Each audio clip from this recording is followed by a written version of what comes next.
ಬಾನು ಮುಷ್ತಾಕ್ ಅವರಿಗೆ ತಾಯಿ ಚಾಮುಂಡಿ ಮೇಲೆ ನಂಬಿಕೆ ಇದೆಯಾ? ನಮ್ಮ ಆಚರಣೆಗಳನ್ನ ಅವರು ಪಾಲಿಸ್ತಾ ಬಂದಿದಾರ? ಕನ್ನಡವನ್ನ ಕನ್ನಡ ಭುವನೇಶ್ವರಿಯಾಗಿ ಮಾಡಿಬಿಟ್ವಿ. ಕೆಂಪು ಮತ್ತು ಹಳದಿ ಅರಿಶಿನ ಕುಂಕುಮದ ಬಾವುಟವನ್ನ ಹಾಕಿ ಅರಿಶಿನ ಕುಂಕುಮದಲ್ಲಿ ಆಕೆಯನ್ನ ಲೇಪಿತಳನ್ನಾಗಿ ಮಾಡ್ಬಿಟ್ಟು ಆಕೆಯನ್ನ ಕರ್ಕೊಂಡೋಗಿ ಮಂದಾಸನದ ಮೇಲೆ ಕೂರಿಸ್ಬಿಟ್ರಿ. ಸ್ನೇಹಿತರೆ, ಈ ಸಂಜೆ ನ್ಯೂಸ್ನ ಇವತ್ತಿನ ವಿಶೇಷ ಕಾರ್ಯಕ್ರಮಕ್ಕೆ ಸ್ವಾಗತ. ಬಾನು ಮುಷ್ತಾಕ್ ಅವರನ್ನ ಒಂದು ರೀತಿ ಮುಸಲ್ಮಾನರು ಎನ್ನುವ ಕಾರಣಕ್ಕೆ ಅವರನ್ನ ದಸರಾ ಉದ್ಘಾಟನೆಗೆ ಆಹ್ವಾನ ಮಾಡಿರುವಂತಹ ಸರ್ಕಾರ ಬಾನು ಮುಷ್ತಾಕ್ ಅವರು ಮುಸಲ್ಮಾನರು ಎನ್ನುವಂತ ಏಕೈಕ ಕಾರಣಕ್ಕೆ ಅವರನ್ನ ವಿರೋಧ ಮಾಡ್ತಾ ಇದೆ ಒಂದು ವರ್ಗ ಎನ್ನುವಂತ ಆರೋಪಗಳು ಕೇಳಿ ಬರ್ತಾ ಇದೆ. ಸ್ನೇಹಿತರೆ, ಇದ್ರ ಬಗ್ಗೆ ಒಂದಷ್ಟು ಕ್ಲಾರಿಟಿ ಕೊಡುವಂತ ಒಂದು ಸಣ್ಣ ಪ್ರಯತ್ನ ಅಂತ ತಿಳ್ಕೊಳ್ಳಿ. ಮೊದಲಿಗೆ ನೀವು ಈ ಒಂದು ವಿಡಿಯೋವನ್ನ ನೋಡ್ಕೊಂಬನ್ನಿ. ಬಾನು ಮುಷ್ತಾಕ್ ಅವರು ಮಾತನಾಡಿರುವಂತ ಕನ್ನಡದ ಕುರಿತು, ಭುವನೇಶ್ವರಿಯ ಕುರಿತು. ಹಳದಿ ಕೆಂಪು ಅಂದ್ರೆ ನಮಗೆ ಅದು ಒಂದು ರೀತಿಯ ಭಾವನಾತ್ಮಕವಾಗಿ ಒಂದು ಮುತ್ತೈದೆಯ ಹಣೆಯಲ್ಲಿ ಇರುವಂತಹ ಸಿಂಧೂರಕ್ಕೂ ಕೂಡ ನಾವು ಹೋಲಿಕೆ ಮಾಡ್ತೀವಿ. ನಾನು ಹೇಳೋದಕ್ಕಿಂತ ಮುಂಚೆ ಬಾನು ಮುಷ್ತಾಕ್ ಅವರು ಮಾತನಾಡಿರುವಂತಹ ಈ ವಿಡಿಯೋ ಒಂದನ್ನು ನೋಡ್ಕೊಂಬನ್ನಿ. ಕನ್ನಡವನ್ನ ಕನ್ನಡ ಭುವನೇಶ್ವರಿಯಾಗಿ ಮಾಡಿಬಿಟ್ವಿ. ಕೆಂಪು ಮತ್ತು ಹಳದಿ ಅರಿಶಿನ ಕುಂಕುಮದ ಬಾವುಟವನ್ನ ಹಾಕಿ ಅರಿಶಿನ ಕುಂಕುಮದಲ್ಲಿ ಆಕೆಯನ್ನ ಲೇಪಿತಳನ್ನಾಗಿ ಮಾಡ್ಬಿಟ್ಟು ಆಕೆಯನ್ನ ಕರ್ಕೊಂಡೋಗಿ ಮಂದಾಸನದ ಮೇಲೆ ಕೂರಿಸ್ಬಿಟ್ರಿ. ನಾನು ಎಲ್ಲಿ ನಿಲ್ಲಬೇಕು? ನಾನು ಏನನ್ನ ನೋಡ್ಬೇಕು? ನಾನು ಹೇಗೆ ಇನ್ವಾಲ್ವ್ ಆಗ್ಬೇಕು? ನನ್ನ ಹೊರಗಟ್ಟುವಿಕೆ ಇವತ್ತಿಂದ ಅಲ್ಲ, ಯಾವತ್ತಿನಿಂದಲೋ ಆರಂಭ ಆಯ್ತು, ಇವತ್ತು ಪೂರ್ಣಗೊಳ್ತಾ ಇದೆ ಅಷ್ಟೇ. ಕೇಳಿದ್ರಲ್ಲ, ಬಾನು ಮುಷ್ತಾಕ್ ಅವರು ಮಾತನಾಡಿರುವಂತಹ ಬುಕರ್ ಪ್ರಶಸ್ತಿ ವಿಜೇತೆ, ನಿಮ್ಮೆಲ್ಲರ ಹೆಮ್ಮೆಯ ಸಾಹಿತಿ ಅಂತ ಕೂಡ ನಾವೆಲ್ಲರೂ ಕೂಡ ಒಪ್ಕೊಂಡಿದ್ದೀವಿ. ಬುಕರ್ ಪ್ರಶಸ್ತಿಯ ವಿಜೇತೆ ಬಾನು ಮುಷ್ತಾಕ್ ಅವರು ಏನು ಹೇಳಿಕೆಯನ್ನು ಕೊಟ್ಟಿದ್ದಾರೆ ನೀವು ನೋಡಿರ್ಬೋದು. ಈಗಾಗಲೇ ಈ ವಿಡಿಯೋದಲ್ಲಿ, ಈ ಹಿಂದಿನ ವಿಡಿಯೋದಲ್ಲಿ ನೋಡಿರ್ಬೋದು. ಕನ್ನಡವನ್ನ ಭುವನೇಶ್ವರಿಯನ್ನಾಗಿ ಮಾಡಿಬಿಟ್ರಿ. ಎಂಥ ಸ್ಟೇಟ್ಮೆಂಟ್ ರೀ ಇದು!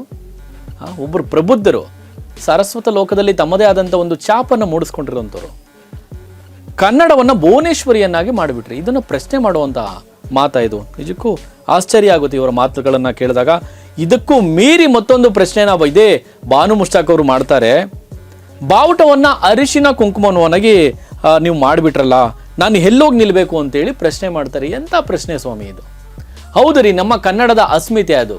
ಹಳದಿ ಕೆಂಪು ನಮ್ಮ ತಾಯಿಯ ಮುತ್ತೈದೆಯರ ಅಥವಾ ನಮ್ಮ ತಾಯಿಯ ಅಸ್ಮಿತೆ ಅಂತ ಹೇಳ್ಬೋದು. ಅದು ಅರಿಶಿನ ಕುಂಕುಮ ಎನ್ನುವಂಥದ್ದು ನಮ್ಮ ಹೆಣ್ಣು ಮಕ್ಕಳ ಒಂದು ಅಸ್ಮಿತೆ ಅಂತ ಹೇಳ್ಬೋದು. ಅದೇ ರೀತಿ ಕನ್ನಡ ಬಾವುಟ ನಮ್ಮ ಭುವನೇಶ್ವರಿಯ ಒಂದು ಪ್ರತೀಕ ಅಂತ ಹೇಳ್ಬೋದು. ನಾವು ಭುವನೇಶ್ವರಿ ತಾಯಿಯನ್ನು ನಾವು ಇಡೀ ವಿಶ್ವದಲ್ಲೇ ಯಾವೊಂದು ಬಾವುಟಕ್ಕೂ ಕೂಡ ಪೂಜ್ಯನೀಯ ಅಥವಾ ದೈವೀಯ ಸ್ಥಾನ ನೀಡದೇ ಇರುವಂಥದ್ದು ನಮ್ಮ ಕನ್ನಡ, ನಮ್ಮ ಕರುನಾಡು ನೀಡಿರುವಂಥದ್ದು. ಹಳದಿ ಕೆಂಪು ಆ ಒಂದು ಬಾವುಟಕ್ಕೆ ಭುವನೇಶ್ವರಿಯ ದೇವಿಯ ಒಂದು ಸ್ಥಾನವನ್ನು ಕೊಟ್ಟು ನಾವು ಪೂಜೆ ಮಾಡ್ತಾ ಇರುವಂಥದ್ದು. ಇಂತಹ ಒಂದು ಸಂಪ್ರದಾಯವನ್ನ, ಇಂತಹ ಒಂದು ಆಚರಣೆಯನ್ನ ಇದೇ ಬಾನು ಮುಷ್ತಾಕ್ ಪ್ರಶ್ನೆ ಮಾಡ್ತಾರೆ ಅಂದರೆ ಇನ್ನು ಹೇಗೆ ಒಪ್ಕೊಳ್ತಾರೆ? ತಾಯಿ ಭುವನೇಶ್ವರಿಯನ್ನ ಹೇಗೆ ಒಪ್ಕೊಳ್ತಾರೆ? ಹೇಗೆ ನಮ್ಮ ಆಚರಣೆಗಳನ್ನು ಒಪ್ಕೊಳ್ತಾರೆ? ಈ ಪ್ರಶ್ನೆ ಕೇಳ್ತಾ ಇರುವಂಥದ್ದು ನಿಜಕ್ಕೂ ಒಂದು ರೀತಿ ಸರಿ ಅಂತ ಕೂಡ ಹೇಳ್ಬೋದು. ಎಲ್ಲರೂ ಕೂಡ ಇದನ್ನು ಸಮರ್ಥನೆ ಮಾಡ್ಕೊಳ್ಬೋದು. ಬಟ್ ಕಾಂಗ್ರೆಸ್ನವ್ರು ನೋಡಿ ಯಾಕೆ ಇಲ್ಲಿ ಈ ರೀತಿಯ ಕಾಂಟ್ರವರ್ಸಿಗಳನ್ನ ಹುಟ್ಟಾಕ್ತಾರೆ ಅಂತಲೇ ಗೊತ್ತಾಗೋದಿಲ್ಲ. ಒಂದು ಕಡೆ BJPಗರಿಗೆ ಮತ್ತೊಂದು ವರ್ಗಕ್ಕೆ ಇದೇ ಕಾಂಗ್ರೆಸ್ಸಿಗರು ಆಹಾರವನ್ನು ನೀಡಿ ಸೈಲೆಂಟಾಗಿ ಕುತ್ಕೊಂಡ್ಬಿಟ್ಟಿದ್ದಾರೆ. ಹೆಂಗಾದ್ರೂ ಮಾತಾಡ್ಕೊಳ್ಳಿ ನೀವು ಅಂತೇಳಿ. ಅದಕ್ಕೆ ಈಗ ಚಿಕ್ಕಮಗಳೂರಿನಲ್ಲಿ ಪ್ರತಾಪ್ ಸಿಂಹ ಅವರು ಇದರ ವಿರುದ್ಧ ಹರಿಹಾಯ್ದಿದ್ದಾರೆ. ಒಂದು ಗಣೇಶೋತ್ಸವದ ಸಂದರ್ಭ ಅನಿಸುತ್ತೆ ಬಹುಶಃ. ಸೊ ನಿನ್ನೆ ಮಾತನಾಡಿದ್ದಾರೆ. ಬಾನು ಮುಷ್ತಾಕ್ ಅವರಿಗೆ ಒಂದಷ್ಟು ಪ್ರಶ್ನೆಗಳನ್ನ ಕೇಳಿದ್ದಾರೆ, ಆಕ್ರೋಶವನ್ನು ಹೊರಹಾಕಿದ್ದಾರೆ. ಬಾನು ಮುಷ್ತಾಕ್ ಅವರಿಗೆ ಒಂದು ಮಾತನ್ನು ಹೇಳ ಬಯಸ್ತೇನೆ ಅಂತೇಳಿ ಪ್ರಾರಂಭ ಮಾಡ್ತಾರೆ. ದಸರಾ ಆಚರಣೆ ಹಿಂದೂ ಸಂಪ್ರದಾಯದ ಪ್ರತೀಕವಾಗಿ ನಡೆಯುವಂತಹ ಉತ್ಸವ ಇದು. ಹೌದು, ನಾವೆಲ್ಲರೂ ಕೂಡ ಒಪ್ಕೊಳ್ಳೇಬೇಕು. ಹಿಂದೂ ಸಂಪ್ರದಾಯದ ಒಂದು ಸಂಪ್ರದಾಯದ ಒಂದು ಪ್ರತೀಕ ಅಂತ ಹೇಳ್ಬೋದು ದಸರಾ ಒಂದು ಆಚರಣೆ. ಏಕೆಂದ್ರೆ ನವರಾತ್ರಿ ಪ್ರಾರಂಭ ಆಗುತ್ತೆ. ನವರಾತ್ರಿಯಿಂದ 9 ದಿನಗಳ ಕಾಲ ತಾಯಿ ಚಾಮುಂಡೇಶ್ವರಿಗೆ ವಿವಿಧ ರೀತಿಯ ಅಲಂಕಾರಗಳು ಕೇವಲ ಚಾಮುಂಡಿ ಬೆಟ್ಟದಲ್ಲಿ ಮಾತ್ರ ನಡೆಯುತ್ತೆ ಅಂತ ಅನ್ಕೊಳ್ಬೇಡಿ. ಕೇವಲ ಅರಮನೆಯಲ್ಲಿ ಮಾತ್ರ ಈ ಪೂಜೆ ನಡೆಯುತ್ತೆ ಅಂತ ಅನ್ಕೊಳ್ಬೇಡಿ ಸ್ನೇಹಿತರೆ. ಇಡೀ ರಾಜ್ಯದ ಜನತೆ, ನೀವೆಲ್ಲರೂ ಕೂಡ ಪ್ರತಿ ದೇವಸ್ಥಾನಗಳಲ್ಲೂ, ಪ್ರತಿ ಹಳ್ಳಿನಲ್ಲೂ, ಪ್ರತಿ ಜಿಲ್ಲೆಗಳಲ್ಲೂ ಕೂಡ, ಪ್ರತಿ ನಗರ, ಬೆಂಗಳೂರನ್ನ ತೆಗೆದುಕೊಂಡ್ರು ಅಷ್ಟೇ, ಪ್ರತಿ ನಗರದ ಬೀದಿಗಳಲ್ಲೂ ಇರತಕ್ಕಂಥ ದೇವಿಯನ್ನ ವಿವಿಧ ಅಲಂಕಾರ 9 ದಿನಗಳ ಕಾಲ ನಡೆಯುವಂಥ ಈ ನವರಾತ್ರಿ ಉತ್ಸವದಲ್ಲಿ ವಿವಿಧ ಅಲಂಕಾರದೊಂದಿಗೆ ದೇವಿಯನ್ನ ಅಲಂಕಾರಗೊಳಿಸಿ ಆಚರಣೆಯನ್ನ ಮಾಡುವಂಥದ್ದು. 9 ದಿನಗಳ ಕಾಲ ದೇವಿಗೆ ವಿಶೇಷವಾದಂಥ ಒಂದು ಪೂಜೆಯನ್ನ ನಡೆಸ್ತೇವೆ. 100% ಇದು ಅಂದರೆ 100% ಇದು ಹಿಂದೂ ಸಂಪ್ರದಾಯದ ರೀತಿಯಲ್ಲಿ ನಡೆಯುವಂಥ ಆಚರಣೆ. ಬಾನು ಮುಷ್ತಾಕ್ ಅವರೇ, ನೀವು ವಿಗ್ರಹ ಪೂಜೆಯನ್ನು ವಿರೋಧ ಮಾಡ್ತೀರಿ. ಏಕೆಂದರೆ ಹೌದು, ಅದು ಅವ್ರ ಪದ್ಧತಿ, ನಾವು ಅದನ್ನು ವಿರೋಧ ಮಾಡುವಂತೆಯೂ ಕೂಡ ಇಲ್ಲ. ಅವರ ಒಂದು ಧರ್ಮದಲ್ಲಿ ಹಿಂದೂ ವಿಗ್ರಹವನ್ನು ಪೂಜೆ ಮಾಡುವಂತಿಲ್ಲ, ಅದು ನಿರ್ಬಂಧ ಅವರಿಗೆ. ಅವರ ಆಚರಣೆಯನ್ನು ಅವರು ಮಾಡ್ಕೊಳ್ಳಿ, ನಾವ್ಯಾಕೆ ವಿರೋಧ ಮಾಡಬೇಕು? ನೀವು ನಿಮ್ಮ ದೇವರನ್ನ ಬಿಟ್ಟು ಬೇರೆ ದೇವರನ್ನ ಪೂಜೆ ಮಾಡೋದಿಲ್ಲ. ಇಲ್ಲಿ ಪ್ರತಾಪ್ ಸಿಂಹ ಅವ್ರಿಗೂ ಕೇಳುವಂಥ ಪ್ರಶ್ನೆ ಇದು, ಬಾನು ಮುಷ್ತಾಕ್ ಅವ್ರಿಗೆ. ಹೌದು, ಅವರ ಒಂದು ಇಸ್ಲಾಂ ಧರ್ಮದಲ್ಲಿ ಅವರ ದೇವರನ್ನ, ಅಲ್ಲಾಹನವನ್ನು ಬಿಟ್ಟು ಬೇರೆ ಯಾವ ದೇವರನ್ನು ಕೂಡ ಅವರು ಒಪ್ಕೊಳ್ಳೋದಿಲ್ಲ. ಅದು ಅವರ ಆಚರಣೆ, ನಾವು ಅದಕ್ಕೆ ವಿರೋಧ ಮಾಡುವಂಥದ್ದಲ್ಲ. ಹೌದು, ಅದು ಅವರ ಆಚರಣೆ, ಅದು ಅವರ ಸಂಪ್ರದಾಯ. ಇಲ್ಲಿ ಪ್ರತಾಪ್ ಸಿಂಹ ಅವರು ಕೂಡ ಅದನ್ನೇ ಹೇಳ್ತಾ ಇದ್ದಾರೆ. ಅವರೇನು ವಿರೋಧದಿಂದ ಏನು ಹೇಳ್ತಾ ಇರುವಂಥದ್ದಲ್ಲ, ಒಂದಷ್ಟು ಪ್ರಶ್ನೆಗಳನ್ನ ಕೇಳಿದ್ದಾರೆ. ಹೀಗಾಗಿ ನೀವು ಸರ್ಕಾರ ಕರೆದಿದ್ದಾರೆ ಅಂತೇಳಿ ಉದ್ಘಾಟನೆ ಕಾರ್ಯಕ್ರಮಕ್ಕೆ ಬರ್ತಾ ಇದ್ರಲ್ಲ, ನೀವು ಮುಸ್ಲಿಂ ಅನ್ನೋ ಕಾರಣಕ್ಕೆ ನಾವು ನಿಮ್ಮನ್ನು ವಿರೋಧ ಮಾಡ್ತಾ ಇಲ್ಲ. ಆದರೆ ನೀವು ಭುವನೇಶ್ವರಿಯನ್ನೇ, ಹಳದಿ ಕೆಂಪುವನ್ನೇ ಪ್ರಶ್ನೆ ಮಾಡಿದಂಥವ್ರು, ಭುವನೇಶ್ವರಿ ತಾಯಿಯನ್ನೇ ನೀವು ಒಪ್ಕೊಳ್ಳದೇ ಇರೋವಂಥವ್ರು, ಚಾಮುಂಡೇಶ್ವರಿ ಈ ನವರಾತ್ರಿಯ ದಿನ ನಡೆಯುವಂಥ, ನವರಾತ್ರಿ 9 ದಿನಗಳ ಕಾಲ ನಡೆಯುವಂಥ ಈ ದಸರಾ ಉತ್ಸವ, ಚಾಮುಂಡಿ ದೇವಿ, ನಮ್ಮ ಹಿಂದೂ ಸಂಪ್ರದಾಯದ ಈ ಆಚಾರ ವಿಚಾರಗಳನ್ನು ನೀವು ಹೇಗೆ ಒಪ್ಕೊಳ್ತೀರಿ ಎನ್ನುವಂಥ ಪ್ರಶ್ನೆಗಳನ್ನು ಇಲ್ಲಿ ಬಾನು ಮುಷ್ತಾಕ್ ಅವರಿಗೆ ಇದೇ ಪ್ರತಾಪ್ ಸಿಂಹ ಅವರು ಚಿಕ್ಕಮಗಳೂರಿನಲ್ಲಿ ಪ್ರಶ್ನೆ ಮಾಡಿದ್ದಾರೆ. ಇದರಲ್ಲಿ ಅತಿಶಯೋಕ್ತಿ ಏನು ಕಾಣ್ತಾ ಇಲ್ಲಪ್ಪ.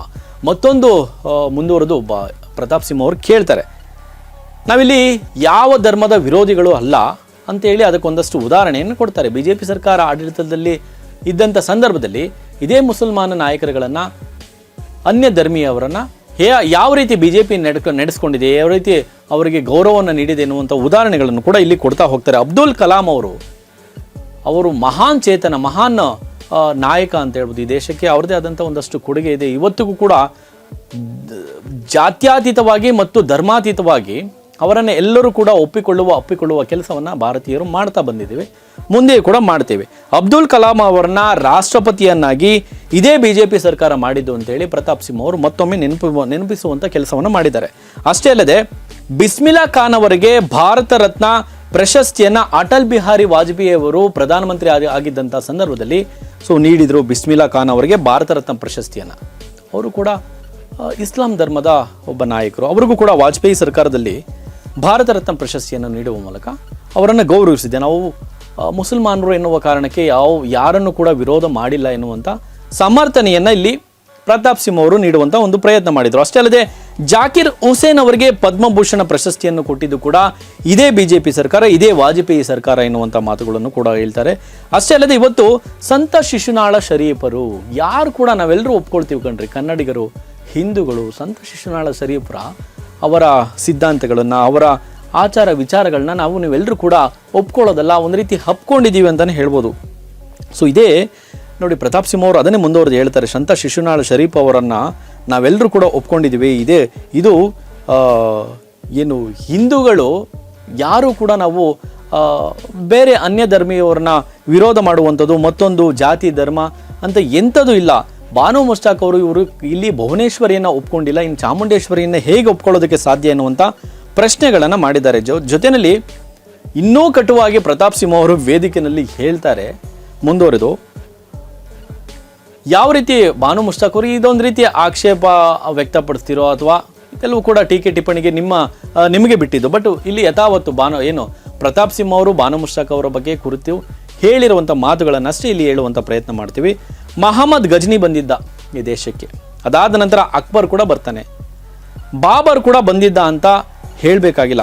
ಬಾಬರ್ ಇಲ್ಲದೆ ಇರ್ಬೋದು ಇವತ್ತು. ನೋಡಿ, ಇದು ನಾವು ಹೇಳ್ತಾ ಇರುವಂಥ ಮಾತಲ್ಲ, ಮತ್ತೊಮ್ಮೆ ಸ್ಪಷ್ಟನೆ ಪಡಿಸುವಂಥ ಕೆಲಸ ಮಾಡ್ತೀನಿ. ಬಾಬರ್ ಬಂದಿದ್ದ ಅಂತ ಹೇಳಬೇಕಾಗಿಲ್ಲ, ಬಾಬರ್ ಇಲ್ಲದೆ ಇರ್ಬೋದು ಇವತ್ತು, ಬಾನು ಮುಷ್ತಾಕ್ ಅಂತವರು ನಮ್ಮ ಮಧ್ಯೆ ಇದ್ದಾರೆ ಎನ್ನುವಂಥ ಮಾತುಗಳನ್ನು ಇಲ್ಲಿ ಪ್ರತಾಪ್ ಸಿಂಹ ಅವರು ಹೇಳಿದ್ದಾರೆ.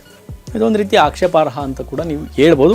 ಬಟ್ ಪ್ರತಾಪ್ ಸಿಂಹ ಅವರು ಇಲ್ಲಿ ಹೇಳಿದ್ದಾರೆ, ಬಾಬರ್ ಇಲ್ಲದೆ ಇರ್ಬೋದು ಇವತ್ತು, ನಿಮ್ಮ ಮಧ್ಯೆ ಬಾನು ಮುಷ್ತಾಕ್ ಅಂತವರು ಇದ್ದಾರೆ ಎನ್ನುವಂಥ ಮಾತುಗಳನ್ನು ಹೇಳಿದ್ದಾರೆ. ಇಲ್ಲಿ ಬುಕರ್ ಪ್ರಶಸ್ತಿ ವಿಜೇತೆ ಬಾನು ಮುಷ್ತಾಕ್ ಅವ್ರನ್ನ ಯಾಕೆ ಇಷ್ಟೊಂದು ಕಾಂಟ್ರವರ್ಸಿ ಆಗೋದಕ್ಕೆ ಕಾರಣ ಅಂದರೆ, ವೇದಿಕೆ ಮೇಲೆ ಭುವನೇಶ್ವರಿಯನ್ನು, ಕೆಂಪು ಹಳದಿಯನ್ನು ಒಪ್ಕೊಳ್ಳದೆ ಇರುವಂಥ ಕಾರಣಕ್ಕಾಗಿ ನೀವು ಭುವನೇಶ್ವರಿನೇ ಒಪ್ಕೊಳ್ಳೋದಕ್ಕಾಗಲಿಲ್ಲ. ಇನ್ನು ಅದೇಗೆ ನಾವು ನವರಾತ್ರಿಯನ್ನು ಆಚರಣೆ ಮಾಡುವ 9 ದಿನಗಳ ಕಾಲ ಆಚರಣೆ ಮಾಡುವಂಥ ಈ ನವರಾತ್ರಿ, ಈ ಚಾಮುಂಡಿ ದೇವಿಯ ಈ ಆಚಾರ ವಿಚಾರಗಳನ್ನು ಹೇಗೆ ಒಪ್ಕೊಳ್ತೀರಿ ಎನ್ನುವಂಥ ಪ್ರಶ್ನೆಗಳನ್ನು ಇಲ್ಲಿ ಕೇಳಿರುವಂಥದ್ರಲ್ಲಿ ಅತಿಶಯೋಕ್ತಿ ಇಲ್ಲ ಅಂತ ಕೂಡ ಹೇಳ್ಬೋದು. ಮಗದೊಂದು ಕಡೆ ಇಲ್ಲಿ ಪ್ರತಾಪ್ ಸಿಂಹ ಅವರು ಮುಂದುವರೆದು ಹೇಳ್ತಾರೆ, ಭಾಳ ಆಕ್ರೋಶವನ್ನು ವ್ಯಕ್ತಪಡಿಸ್ತಾರೆ. ಅವರು ಟ್ವಿಟ್ಟರಲ್ಲಿ ಕೂಡ ಮೊನ್ನೆ ಅದನ್ನೇ ಪೋಸ್ಟ್ ಮಾಡಿದರು.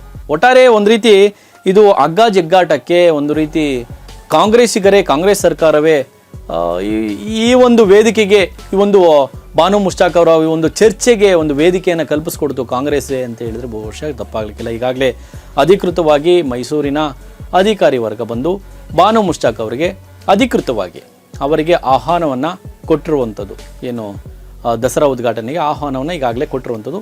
ಸೊ ಇದು ಇನ್ನೂ ಯಾವೆಲ್ಲ ಸ್ವರೂಪ ಪಡೆದುಕೊಳ್ಳುತ್ತೆ, ಒಂದು ರೀತಿ ಪರ ವಿರೋಧಗಳ ಈಗ ಹೇಳ್ತಾ ಇರುವಂಥ ಬಾನು ಮುಷ್ತಾಕ್ ಅವರ ಈ ಒಂದು ದಸರಾ ಉದ್ಘಾಟನೆಯ ಆಹ್ವಾನ ಪರ ವಿರೋಧಕ್ಕೆ ವೇದಿಕೆ ಆಗಿದೆ. ಆ ವೇದಿಕೆಯನ್ನು ಕಾಂಗ್ರೆಸ್ ಸರ್ಕಾರವೇ ಕಲ್ಪಿಸಿಕೊಡ್ತು ಅಂತ ಹೇಳಿದ್ರೆ ತಪ್ಪಾಗಲಿಕ್ಕಿಲ್ಲ. ಸ್ನೇಹಿತರೆ, ನಿಮ್ಮ ಅನಿಸಿಕೆ ಪ್ರಕಾರ ಬಾನು ಮುಷ್ತಾಕ್ ಅವರು ದಸರಾ ಉದ್ಘಾಟನೆಗೆ ಸೂಕ್ತನಾ? ನಿಮ್ಮ ಅನಿಸಿಕೆ ಏನು? ಕಾಮೆಂಟ್ ಮಾಡಿ. ನೋಡ್ತಾರಿ ಈ ಸಂಜೆ ನ್ಯೂಸ್, ಇದು ಸಮಸ್ತ ಕನ್ನಡಿಗರ ಧ್ವನಿ.